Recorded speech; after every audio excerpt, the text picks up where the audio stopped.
আসসালামু আলাইকুম YouTube viewers. আমার এখানে দেখতে পাচ্ছেন একটা কন্ট্রোলিং প্যানেল। এটা হলো একটা ইয়ার কম্প্রেসার কন্ট্রোলিং ওয়ারিং। আমি আজকে সুন্দরভাবে দেখাবো।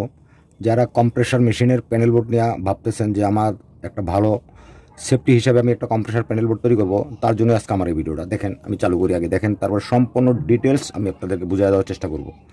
এই যে আমি পাওয়ার দিয়ে দিলাম। পাওয়ার দিয়ে দেওয়ার পরে আমার যেহেতু একটা কম্প্রেসার প্যানেল বোর্ডে দুটো সুইচ থাকবে, একটা স্টার্ট সুইচ থাকবে, একটা স্টপ সুইচ থাকবে। যখন আমি এটা চালু দেবো, এখানে আমার একটা সুইচ থাকবে যে এটা কিন্তু আমার মূলত প্রেশারের কাজ করবে। এখানে আমি একটা লিমিট সুইচ লাগাইছি। লিমিট সুইচটা আমি লাগাইছি এই জন্য যে ইয়ার কম্প্রেসারে একটা প্রেশার সুইচ থাকবে। প্রেশার সুইচটা কিন্তু এরকম প্রেশারের সাথে কাজ করবে, হাওয়ার প্রেশারের সাথে এটা কাজ করবে। যখন হাওয়ার প্রেশার দিবে তখন এটা চালু হবে, যখন হাওয়ার প্রেশারটা ছেড়ে দেবে তখন স্টপ হয়ে যাবে। এটা বিপরীত আর কি। এই যে এরকম এটা স্টার্ট হবে এবং স্টপ হবে। আমি সুন্দরভাবে চালাই সম্পূর্ণ ড্রয়িংটা আমি আপনাদেরকে দেখাচ্ছি। এই যে মোটরটা চালু দিলাম। মোটরটা চালু দেওয়ার পরে কিন্তু আমার এখানে এই দেখেন লিমিট সুইচের সাথে এখানে আমি মোটর পাওয়ার দেবো। এখান থেকে আমি মোটরের পাওয়ার দিলে এখান থেকে আমার মোটরটা চলবে। এখানে লাইনে ইন করবো, এখান থেকে আমি লাইন আউটপুট পাবো। এখন কিন্তু আমার মোটরটা কী হয়েছে, মোটরটা বন্ধ আছে, কিন্তু এখানে প্যানেলের লাইন কিন্তু আমার চালু আছে। এবং অনেকে হয়তো ভাবতে পারে যে প্যানেল বোর্ডে তো টাইমার লাগে না, কিন্তু কেন টাইমার লাগে এই জিনিসটা আজকে আমি বোঝাবো। এটা একটা ব্যতিক্রম ধরনের একটা প্যানেল এবং এই প্যানেলটা 100% কম্প্রেসার প্যানেল বোর্ডের জন্য ওকে। দেখেন এখন কিন্তু আমার কম্প্রেসারের টাঙ্কিটা ফুল হয়ে গেছে, বন্ধ হয়ে গেছে। যখন কম্প্রেসার টাঙ্কিটা হাওয়া কমে যাবে আবার চালু হবে। এখন কিন্তু আমার মোটরটা চলতেছে। আবার যখন মোটরটা আমার ভরে যাবে তখন কিন্তু আবার এই টাঙ্কিটা যখন ভরে যাবে তখন চাপ দিলে হাওয়ার প্রেশারে কিন্তু বন্ধ হয়ে যাবে, আবার এই যে হয়ে যাবে, চালু হয়ে যাবে। তো বিষয় হলো এরকম, এই যে হাওয়ার সাথে কাজ করবে। হাওয়ার সাথে হাওয়া শেষ, হাওয়া টাঙ্কি লুট হয়ে গেলে এটা ভরে যাবে, হাওয়া শেষ হয়ে গেলে আবার এটা চালু হবে। এই যে এটা এরকম পুশিংয়ে কাজ করবে। আবার যখন বন্ধ করে দিতে চান বন্ধ করে দিতে পারবেন। আমরা চালু করলে চালু হয়ে যাবে, আবার বন্ধ হবে। এখন বিষয় হলো টাইমারটা কেন, টাইমারের বিষয়টা আমি এখন বলবো না।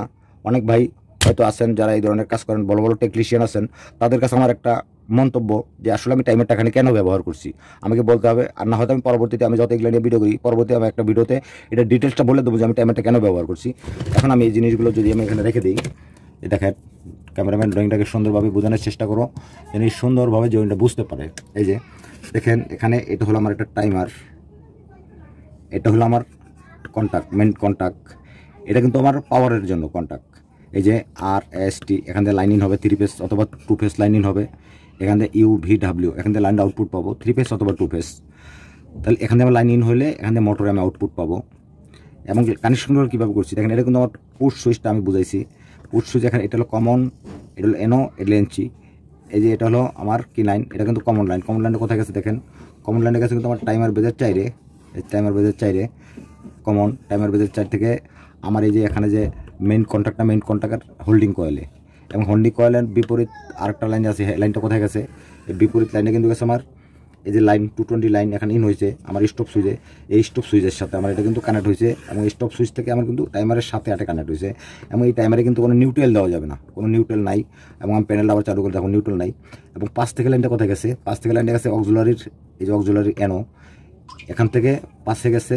পাশের থেকে আবার রাইট লাইনটা কোথায় আসছে, স্টার সুইচের NOতে। এবং স্টার সুইচের NOর বাকি আউটপুট থেকে কোথায় গেছে, এই মেইন কন্ট্যাক্টের আবার হোল্ডিং কয়েল টার্মিনালে A2তে।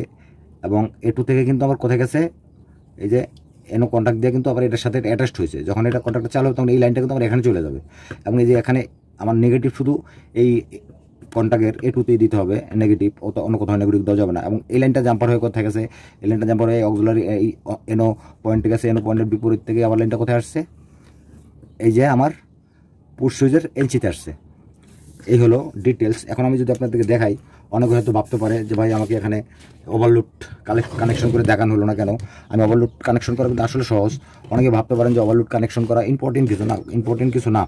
ওভারলোড কানেকশন করা ইম্পর্টেন্ট কিছু নেই। দেখেন আমি টাইমার বেজে দেখাই, আমার টাইমার বেজে কোনো নিউট্রাল ব্যবহার আমি করি নাই। এই যে কোনো নিউট্রাল ব্যবহার করি নাই টাইমার বেজে। এবং টাইমারটা কেন ব্যবহার করা হয়েছে এটা অনেকে অবশ্যই আমাকে জানাবেন যে আমি টাইমারটা কেন ব্যবহার করছি। এবং এখানে কোনো নিউট্রাল ব্যবহার করা হয় নাই, শুধু এইটার ভিতরে আমি নিউট্রাল ব্যবহার করছি। এই যে নিউট্রাল ব্যবহার করছি, সুন্দরভাবে আমি দেখানোর চেষ্টা করলাম। এখানে শুধু আমি নিউট্রালটা যে ব্যবহার করছি। এখন আমি চালু দেবো, চালু দিয়ে আমি থার্মাল ওভারলোড ডিলেটা কীভাবে আপনারা কানেকশন করবেন এই জিনিসটা আমি দেখানোর চেষ্টা করবো। দেখেন এই যে আমি চালু দিলাম, এই চালু দিলাম, বন্ধ করলাম, চালু দিলাম, এটার সাথে মোটর চলবে। এবং যদি আপনারা থার্মাল ওভারলোড ব্যবহার করতে চান, থার্মাল ওভারলোড ব্যবহার করা আসলে ইম্পর্টেন্টলি কিছু না। থার্মাল ওভারলোড এরকম আপনারা ব্যবহার করবেন, যেখানে আমি এই জায়গায় নিউট্রাল ব্যবহার করছি এই কোনটাকে। নিউট্রাল এই কন্টাকে ব্যবহার করলাম, এই যে কন্টাকে, এই নিউট্রাল আমি এখানে ব্যবহার করবো না। এই নিউট্রালটা ব্যবহার করবো আমি, মনে করেন এই যে থার্মাল ওভারলোড রিলের 95, 96 যে আমার ইঞ্চি পয়েন্ট আছে, এই 95তে আমি এই কানেকশনটা আমি থার্মাল ওভারলোড রিলের সাথে আমি কানেক্ট করে দেবো মেন নিউট্রালটা, এবং 96 থেকে মেন নিউট্রালটা নিয়ে আমি কী করবো, এই যে নিউট্রালটা দিয়ে দিলাম। তখন আমি কী হলো, আমার কিন্তু থার্মাল ওভারলোড রিলের কিন্তু কানেকশন এই ইম্পর্টেন্ট কিছু না, অনেকে হয়তো ভাবতে পারে যে থার্মাল ওভারলোড রিলের কানেকশন জটিল কিছু। এই যে চালু দিলাম, এই যে চালু দিলাম, এখন এই যে আমার চালু হলো, এই যে আমার চালু হলো, এই চালু হলো। যদি বেশি ওভারলোড চাপ পরে এই এখানে টিপ করবে, এই যে টিপ করে দিল, শেষ। এই ছিল আমার আজকের এই ভিডিও। যদি আপনাদের এই ধরনের ভালো ভালো ভিডিও প্রয়োজন হয়, অবশ্যই আমার ভিডিওতে একটা লাইক দিয়ে রাখবেন, এবং যদি আমার চ্যানেলে ভিডিও আপনারা দেখতে চান, অবশ্যই আমার ইলেকট্রিক সিম্পল ভিডিও চ্যানেলটা সাবস্ক্রাইব করে আমার সাথেই থাকবেন। আপনারা সকলেই ভালো থাকেন। আল্লাহ হাফেজ।